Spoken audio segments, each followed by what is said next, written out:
Okay. Fabulous. So, hello, today I have Alex with me. Hi, Alex. Would you like to introduce yourself and tell us a little bit about yourself? Thank you, Donna. Nice to meet you properly. Yeah, I'm late to the party with writing. I've done all sorts of other things in my life, but I feel I've come home now. Did you always know that you wanted to write? I've always wanted to write since I could read, and spent a lot of my summer holidays as a kid either up trees or bashing away at an old typewriter. And then, you know, life got in the way. I was a bit of a wild thing, and did lots of things I shouldn't, and some good stuff too. And it wasn't really until the government changed the pension age, and I realized I wasn't going to get a pension at the age of 60. And I was working as a holistic therapist at that time, doing aromatherapy massage, and my thumbs are a bit wrecked. And I thought, there's no way I can keep doing this for another 6 years. Well, I was only in my 50s then. So I thought, why don't I do what I've always said I was going to do, and, you know, put my pen where my mouth is and start writing. So I joined a website called You Write On, which is run by the Arts Council. I'm not sure if it's running anymore. And I did 3 years hard graft of, it's a kind of peer review site. So you review other people's work anonymously, and then they review yours anonymously. And I kind of did quite well. And I met some people through that who said, look, why don't you just go for it? So quite casually, I published a book based on some adventures I had in France when I was between husbands, shall we say. And and it did okay, you know, and I just thought, oh, I'll carry on. So I did, and it's sort of really taken off, and I've got 9 books now. So yeah, and I do love it. Yeah, I love it as much as I was hoped I would. Oh, that's good. Well, that's all that matters then, isn't it? Yeah. Out of all the books you've written, is there a favourite character, or is there one that's the most fun to write? Ooh, tricky question. I think I'd have to say it would be Faye Armstrong, who's in these books, which are kind of, I've got the Rose Trail and the Triskelion, which I've just published, Triskelion. And Faye is slightly based on me, but she's a psychic. But she, in the Rose Trail, she loses her boyfriend, whom she adores, and she's quite young, and she sort of is very deeply bereaved, and sort of resists her psychic tendencies because she feels that she's going a bit mad. And then something happens to her that makes her have to continue it quite by chance. At least it appears to be by chance at first, but she actually, it's the ghost orchestrating what happens to her, and she gets embroiled in actually helping, almost exorcising this particular ghost who came from the Civil War, and she's a bit of a madam, and she was playing off 2 brothers. One fought for the Royalists, one fought for the Roundheads. And Faye gradually kind of uncovers what happened and resolves it. And in so she sort of begins her own healing journey. But she's very sort of down on herself, and she eats a lot, and she doesn't really look after herself very well, and because she's sort of self-sabotaging because of her grief. So I kind of based her around my own kind of vulnerabilities, shall we say. I'm not grief-stricken, thank goodness, but some of her other habits I think I really do identify with. Do you hide any secret jokes or messages or Easter eggs in your books? Yes, I think I do, because the Spirit Level series, which are these 2 ghost stories, are about, it comes from my work as a Reiki healer and aromatherapist, and some of the experiences I had there were quite profound. And in both these books, they're based on things that actually I saw myself, which were dips into the past, and that's what inspired them. And I kind of, particularly with Triskelion, my last one, I wanted to put out the message that energy, time is like a continuous circle, and to be reassuring to people that, you know, it's just a continuum. And that's quite something that's quite important to me. It's very much a personal project, really. So that's kind of what I tried to convey, and it kind of touched on climate change a bit as well, which is quite, it was quite difficult to write because it was a bit complicated. I think I was trying to do too much. And they're beautiful covers, by the way. They're really lovely. Oh, thank you. Oh, lovely. Thank you. Yeah, I find the pictures, but I've got this wonderful professional artist who puts them together for me, and she's just sort of magic. And her name's Jane Dixon Smith. I recommend her to anybody who wants a good book cover. But the ideas are mine, you know? Yeah. So great fun. That's always the exciting bit of writing a book, actually, is looking for the cover pictures. Very enjoyable, much easier. What's the most interesting thing you've come across when researching your books? Well, the main series I've written is a series of 6 books called the Catherine Wheel series. And the first book is Daffodils, which is based around the village where I had my kids in Wiltshire, a little tiny weeny village. And I thought, again, a bit casually, really, after I'd written The Twisted Vine, my first book, I thought, well, what shall I write next? And I thought, well, I could write about this village. The history's really interesting, and I could do a love triangle. That'll do. I'll just get started. So I started on that. And of course, I set it, we had a wonderful neighbor called Harry who had a wooden leg. And I thought he'd lost it in the war, but it turned out it was working on the railways. And he was scything a railway bank, and he scythed his leg off. And he was a terrific raconteur. And he was almost 100 years old when I knew him. And he took a real shine to my son, Tom, because he was the first baby to be born in this tiny little village for many years. Everybody made a fuss of him. And Harry told me loads of anecdotes about all the time he'd lived there, because he'd lived there since he was 4 and he was nearly 100. So I found it fascinating what he was talking about, and how there used to be a village pump on the Greve for water, and then there was a tap between the cottages, because we lived in a little terrace of cottages. I called them Skid Row, and so did Harry. And he told me how they then got the lean-to kitchens, and then they had an actual sink with a tap, you know. And I thought, now that's really interesting. I'll write about that. And of course, to do that, I had to go into the era that covered the First World War. And then I kind of got drawn into it, just as the villagers did at the time. What, you know, they were living, bumbling along in this kind of parochial way. And then I had to research the First World War, and what I discovered truly shocked me. And it, you know, everybody kind of knows about trench warfare and going over the top and all of that. But once I looked a bit deeper, I found that it was the way the army had treated their own soldiers that really did shock me, you know, and how men were shot for cowardice. And there's a scene in the book where a young cheeky chap gives a bit of lip to an officer, and he has to go on the gun wheel. So he's actually strapped to the gun wheel of a big gun, and in the full sunshine, you know, just for giving a bit of lip. And he gets killed in the end. He's a minor character, but, you know, I just wanted to bring out some of the injustices that were there. And there was also, the story ends up in France, in Étaples, which is where the British expeditionary force ended up. There's a huge encampment, and there was a mutiny there about the conditions, I think, with a New Zealand guy, again, who was giving a bit of cheek, and he was shot. And, you know, it's the kind of detail of it when it personalizes it, you know, that really was quite, what can you say, upsetting, really, to research.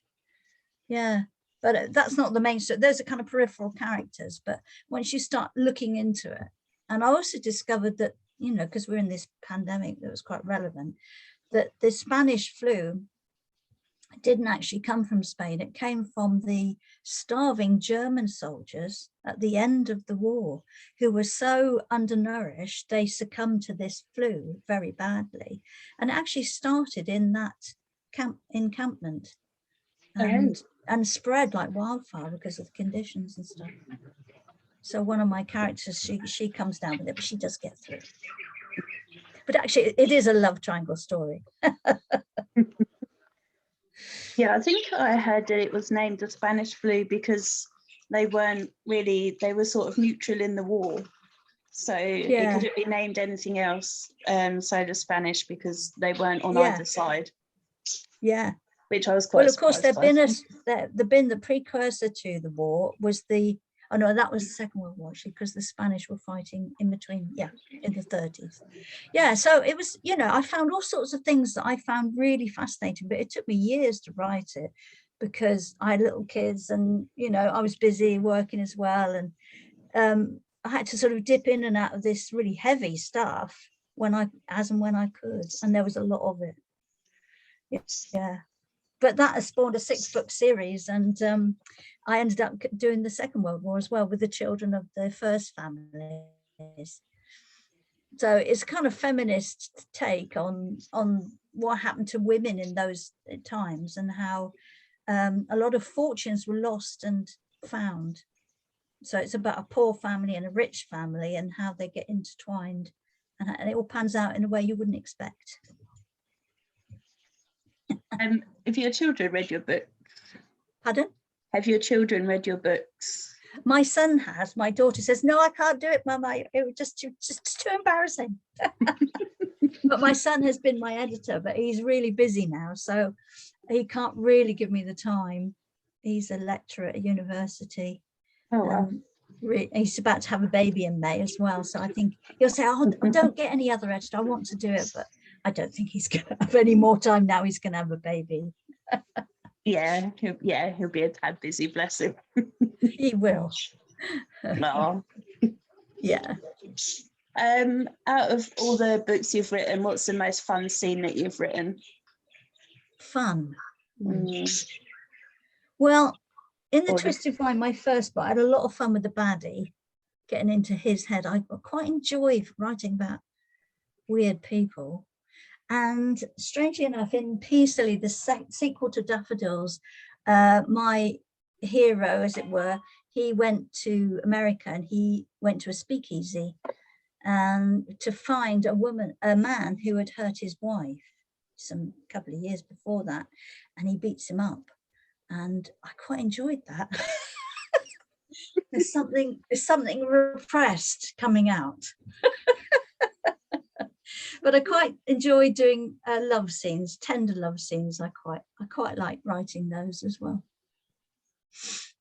It's all fun, really. Yeah, well, when you enjoy it, yeah. Even when it isn't. Would you branch off into other genres? Would you ever write a crime book, for example? Would I ever? Would you branch off into other genres? Would you ever write a crime book, for example? I don't think I would, really. I'm not drawn to crime. I mean, although there is kind of crime, as I say, this guy, he doesn't kill him, but he nearly does. And in the first book I wrote, there was a chap who was pretty wicked, but he didn't get caught.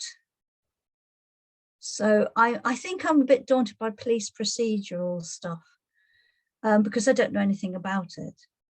So, but the spirit level books are kind of they're a bit kind of fantasy, really. They're time slip and they're fantasy, especially the last one. So yeah, I enjoy playing around with that. In a way, I did the historical fiction series because I knew it would be a kind of good solid base. And now I'm on the brink of sort of doing some different projects. Yeah. From the very first moment that you decided that that's it, I'm going to write, to now, what's been your standout highlight moment? What's my standout highlight moment? I think the best bit is the writing. And the best bit is when you've got enough research to write and not be able to, not have to refer to anything, but write in full flow. And I think my breakout moment was a couple of books in, when I suddenly realized I was doing it wrong. That in fact, I was standing back objectively and writing.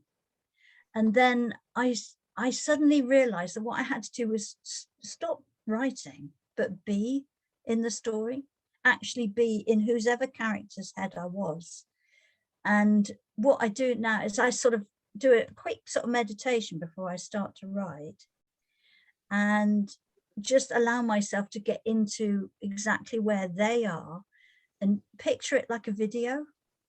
So it's like I'm watching a film, but I'm in that person's head. So what they say and do is them doing it, not me. I get myself out of the way, if you like. And instead of actually sort of trying to control it, I've got my arc of the story. I know where they're going to go and what I need to happen, but I live it. I actually live it with them.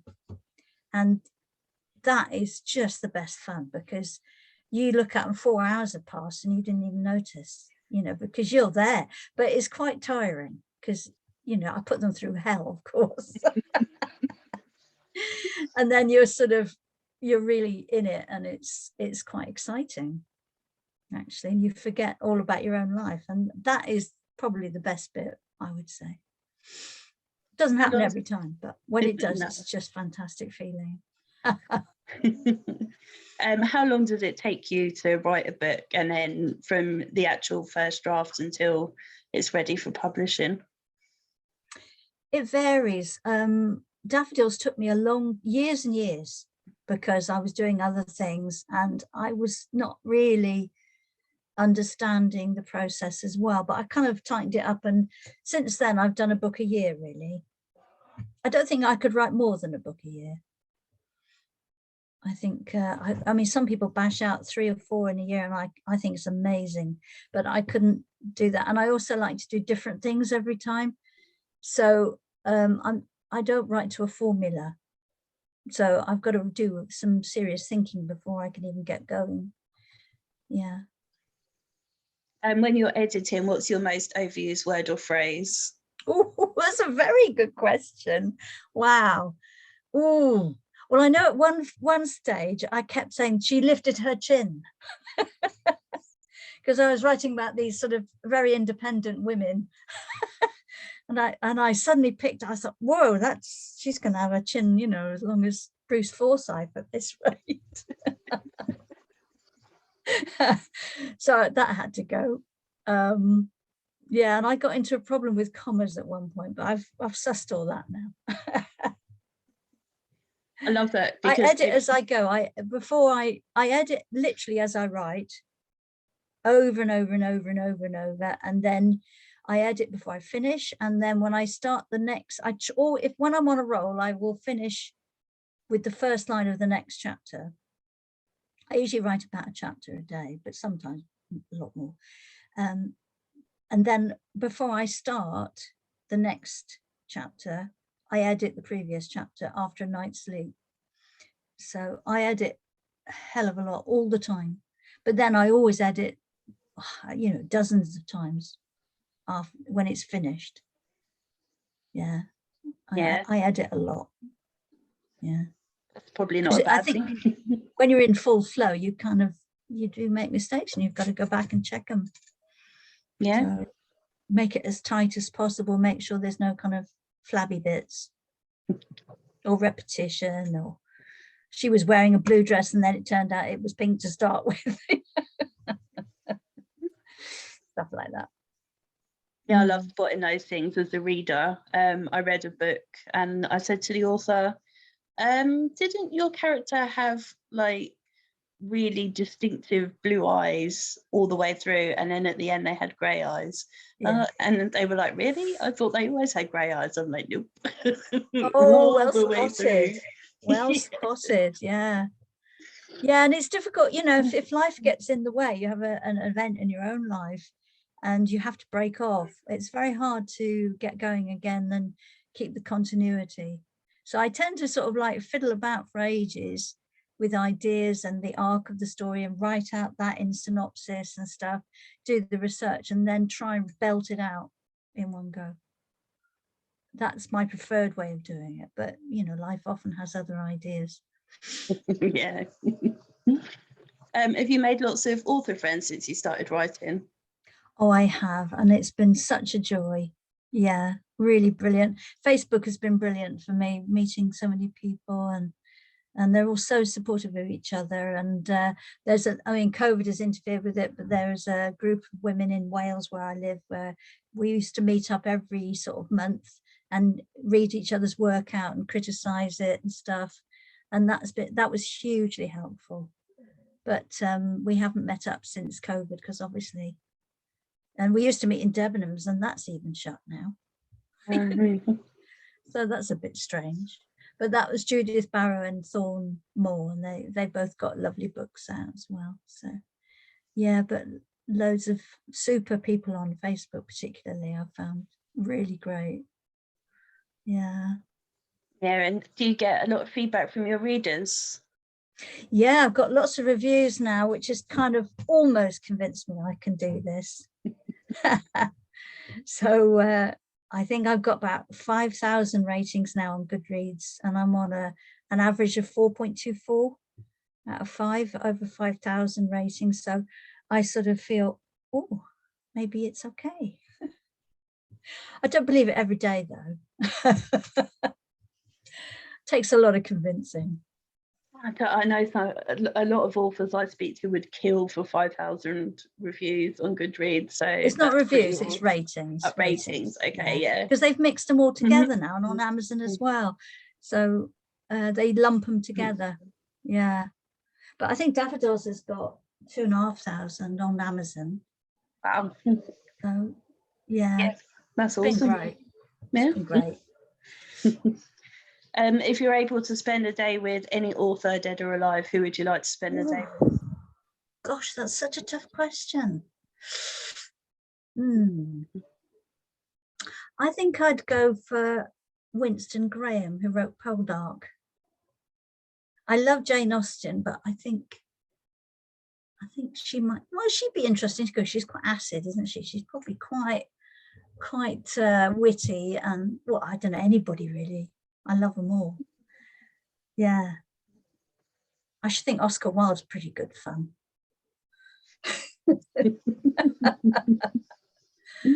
Yeah. I quite like sort of the eccentric people. Yeah, they'd be more fun, wouldn't they? Yeah. I'm not sure you'd learn much, but you'd have a great day. Yeah, I'd have a good time. If you're able to travel to any period of time, either forwards or backwards, where would you go? I like the Edwardian era.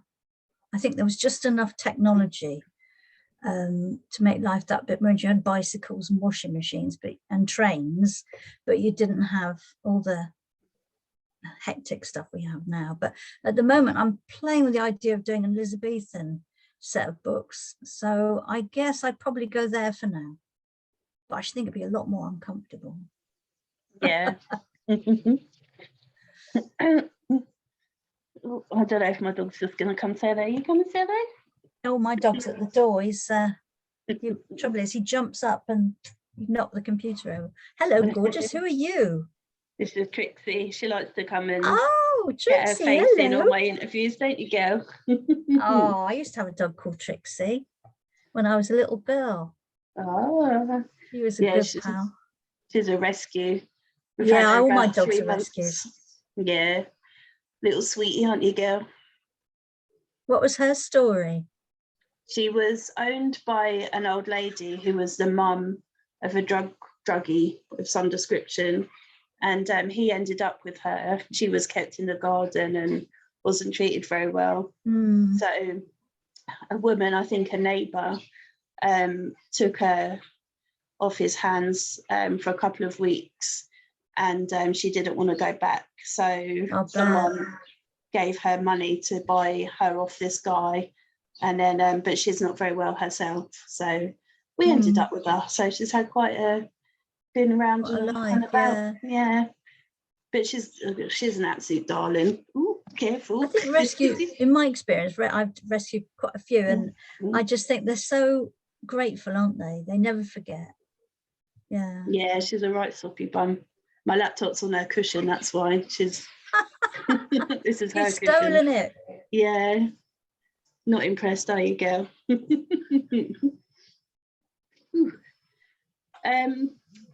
So if a genie was to grant you 3 wishes, what would you wish for? Oh, golly. What would I wish for? World peace, I think, would be nice. Equality in the world, and tons of creative energy.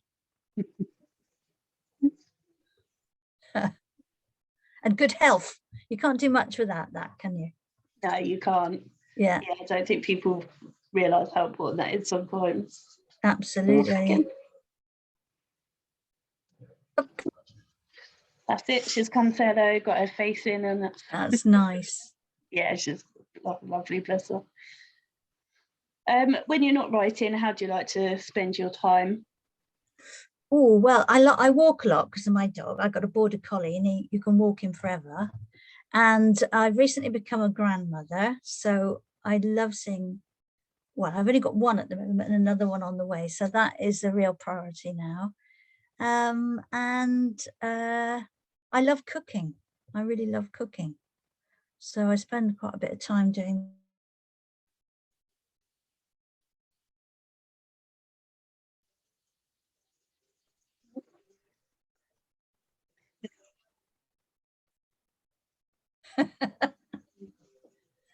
Come back with a toy. Yeah. Trixie, I'm busy. So did you say you were working on something else at the moment? Yeah, I've got a couple of ideas of things that I've been knocking around for years that I thought I ought to do, and it's kind of getting in the way of another project, the Elizabethan project. So one is about my mum's death, which was very dramatic, and sort of, I don't know if I'll publish it. It might be too personal. And the other one is about, we managed to get a place in France very cheaply when my husband retired, and we sort of had a big adventure. So it'll be just about that and all the wonderful people we met and how kind everybody was. And there were a lot of funny things that happened as well. So I thought it might be quite just a light thing to write about. But again, I'm not sure if I'd publish it. I might just sort of get it out of my head and leave it for the family to read or something. There we are. Don't know what happened there. No. Yeah, it's about kind of pirates and buccaneers and the trading of ships and smuggling in the Elizabethan era is the project I'm thinking about doing. Oh, that sounds cool. Yeah. Yeah, it's a really interesting sort of local fun. I don't want to give too much away because I'm amazed nobody else has written about it. But it's quite a daunting project, you know, because I think it'd be a lot of research for that. But yeah, I think I'll probably get on with that once I've downloaded these kind of more personal stories. Yeah. There we are. Is that Trixie playing with the keys? No, she's not touched it. I don't know what's going on. That's very annoying. I have this effect on technology. I don't know what I do. I am not touching anything, I promise you. Well, thankfully, I've come to the end of my questions anyway, unless you think there's anything that I haven't asked you that you want to tell us.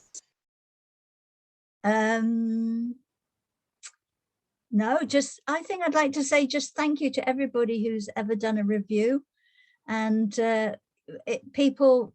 maybe readers don't realize how much it means when they take the time and the trouble to review a book. It really does mean so much to get that feedback. And so, yeah, thank you to everybody who's done that for me, I think. And before we go, would you like to tell everyone where they can get your book from and where they can find out more about you? All my books are on Amazon.